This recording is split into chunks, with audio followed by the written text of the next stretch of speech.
अदालत ने वाज़ेह कर दिया है कि इमरान खान के अहकामात पर डिप्टी स्पीकर की अपोजिशन की तहरीक अदम एतमाद को मुस्तरद करने की रूलिंग और इससे जुड़े तमाम इकदाम गैर आईनी थे। अहम बात यह भी है कि डिप्टी स्पीकर कासिम सूरी ने जिस खत की बुनियाद पर रूलिंग दे दी थी, उन्होंने उस वक्त वो खत देखा ही नहीं था, बल्कि कासिम सूरी ने यह खत 9 अप्रैल को स्पीकर असद कैसर के इस्तीफे के बाद देखा था और 12 अप्रैल को यह बात उन्होंने खुद बताई थी। असद कैसर ने जब इस्तीफ़ा दिया तो एज ए एक्टिंग स्पीकर कौमी असम्बली वो मरासला मेरे पास आया और वो मैंने पढ़ा।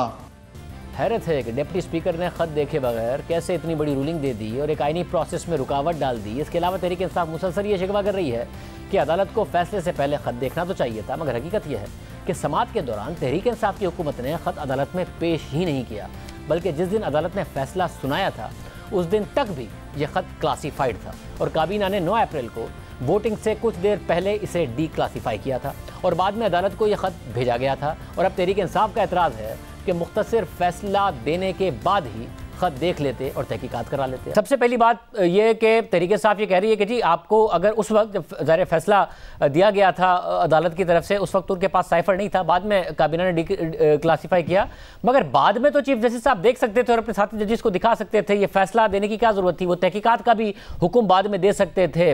किस हद तक आपके ख्याल में एतराज़ दुरुस्त है कि ये सियासी फैसला होने का इल्ज़ाम लगा रही है तहरीक इंसाफ इस पर, साथ में कह रही है कि अभी बाई इलेक्शन होने थे उससे पहले दे दिया?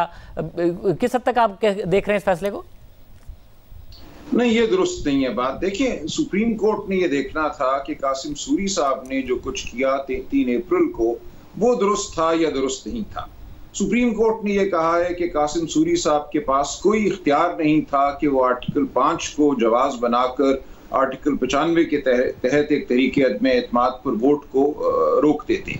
ये फैसले का बुनियादी मैं समझता हूँ मतन है। साथ सुप्रीम कोर्ट ने यह कहा कि उनके सामने कोई मवाद भी नहीं था, कोई उनके पास ऐसी चीज नहीं थी जिसकी बुनियाद पे वो अपना ये तासुर कायम करते कि कोई साजिश हुई है, जबकि खुद वो कह रहे हैं कि मजीद तहकीक की जरूरत है। उससे पहले नेशनल सिक्योरिटी कमेटी की मीटिंग हुई, वहां भी कोई मवाद पेश नहीं किया गया और नेशनल सिक्योरिटी कमेटी ने भी ज्यादा से ज्यादा यही कहा कि जुबान ठीक इस्तेमाल नहीं की, डोनाल्ड लू ने एहतजाज किया जाए, डिमार्च जारी कर दिया जाए।